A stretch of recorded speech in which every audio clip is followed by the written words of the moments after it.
I'm Andrew Geisel. I'm Greiff. And we did our term project study on traffic divisions using license plate data collected from trucks at weigh stations, and we analyzed traffic splits as well as route selection based on that data. We used two basic routes. We had an eastbound route and a westbound route. Our eastbound was from the Geisel weigh station on I-65. It's over towards Memphis, and that route went north to I-40 and then east until it got to Knoxville, and that was our eastbound route. Our westbound route also originated at Geisel and went north to 40, but then west out to Haywood, which is pretty close to Memphis. And yeah, so those were our two for our traffic split. Those were the two routes that we really looked in closely at. Our data we got from TDOT. It's over about a 6-month span of time, and that was the data we used because we felt like it was a pretty solid sample for the data that, or for what we were really interested in looking at. Some assumptions for our first part of the project, which was our trip percentage by route. We kind of assumed that 25% would probably go east, 25% would go west, and 50% would either go straight north through Nashville or make a round trip and come back south. Our results ended up being quite different from that. Northbound and round trip percentage ended up being almost 75% of the data, while westbound was only 10% and eastbound was only 16%. Takeaways from that and from that analyzation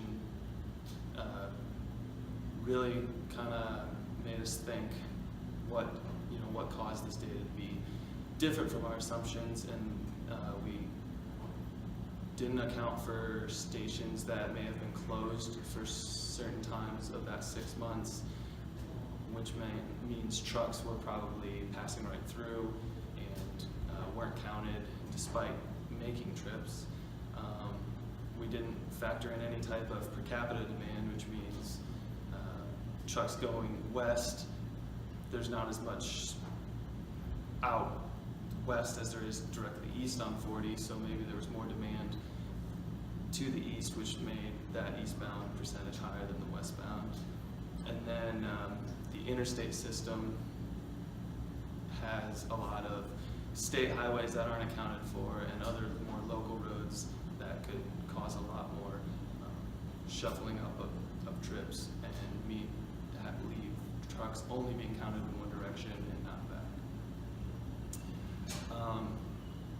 The next step was looking at our trip percentage by state. We kind of assumed, obviously, these are all Tennessee weigh stations, so most of them were going to come from Tennessee.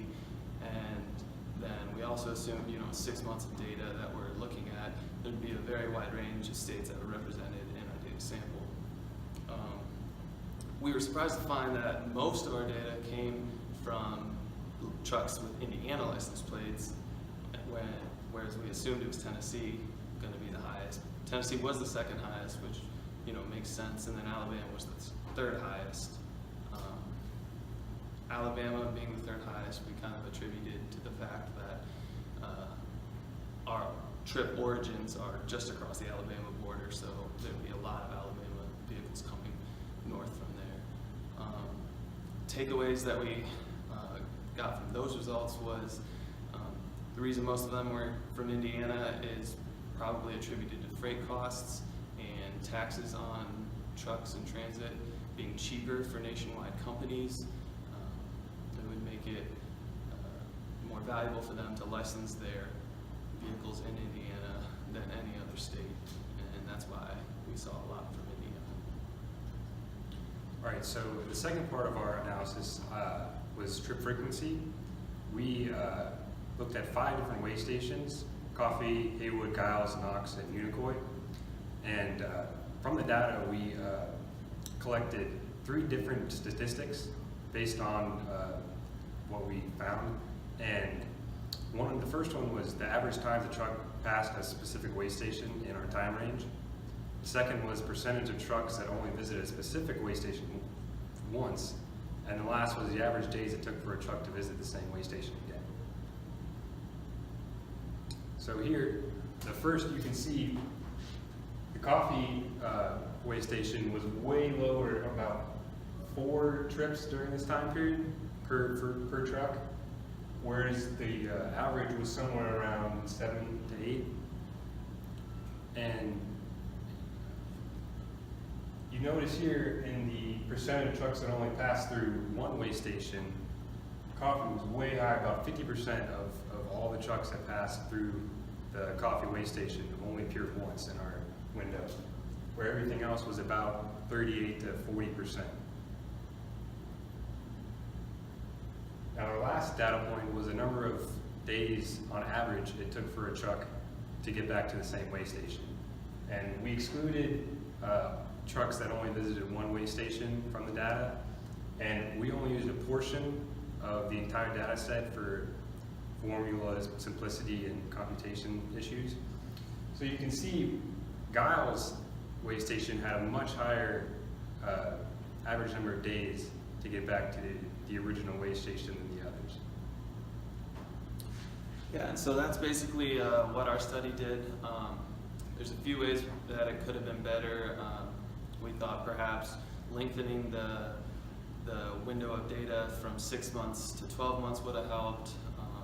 The data we received from TDOT had a lot of holes in it. Some way stations, we only had eastbound data and no westbound data, so getting a more complete set of data would have also helped us.